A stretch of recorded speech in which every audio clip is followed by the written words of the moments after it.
Please subscribe.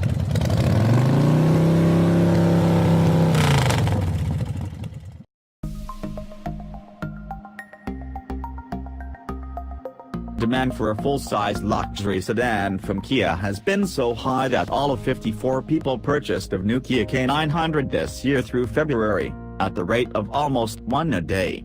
Those buyers are likely to wish for a complimentary upgrade once they see the 2019 K900, a conservative but modern revision that now looks, feels, and could actually drive like the $60,000 car it is. High-dollar Hyundais have proved difficult to sell, which is why the former G80 and Equus, now G90, sedans have transferred to the separate Genesis brand targeted at Lexus. But Kia, despite moving just 455 examples of its biggest sedan last year, continues to put its black oval badge on everything from a $14,000 Rio subcompact to a loaded $50,000 Stinger. And now Kia's newfound confidence and competence, that Stinger is a genuine rear-wheel drive sports hatch, shows in the latest K900. Whether shoppers driving straight to a Mercedes-Benz showroom even glance at a Kia dealer's sign is the K900's biggest obstacle to success, just as it has been since the first-gen sedan made its US debut for 2015. Brand snobbery aside, the new K900 is once again rife with discounted amenities but can now flaunt more handsome looks and a solid chassis borrowed from the G90.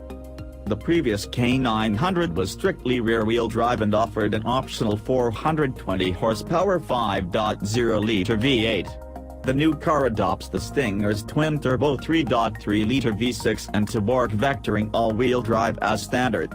With 365 horsepower and 376 pounds-to-foot of torque, this new engine, coupled to a revised Hyundai Kia 8-speed automatic transmission, surpasses the previous naturally aspirated 3.8-liter V6 by 54 horsepower and 83 pounds-to-foot. The K900's torque distribution is rear-biased, sending up to 80% of available grunt to the rear wheels, but can redirect up to half of it to the front axle.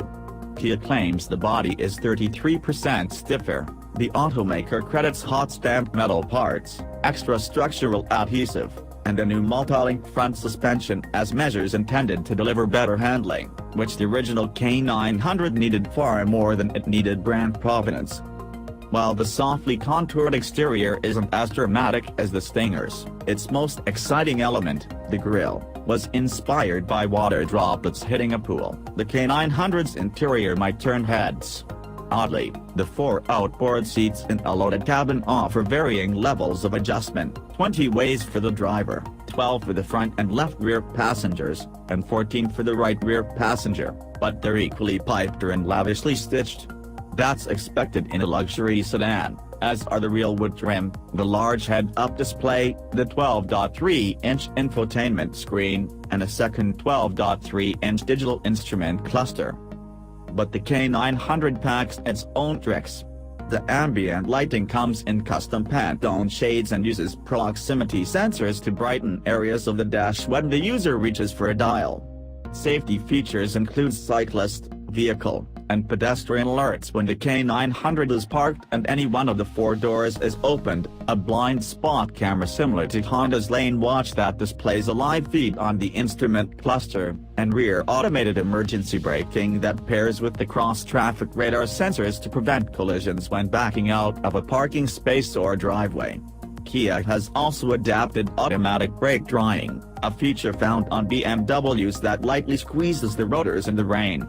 A 1-year subscription to a K900 dedicated concierge and app suite called Uvolux is included. Pricing and fuel economy figures are forthcoming. When the K900 reaches dealers later this year, Kia showrooms can proudly park it front and center. The K900 seems unlikely to interest shoppers looking to trade in their 5th Lexus, but it could lure Optima intenders to step up to Kia's flagship.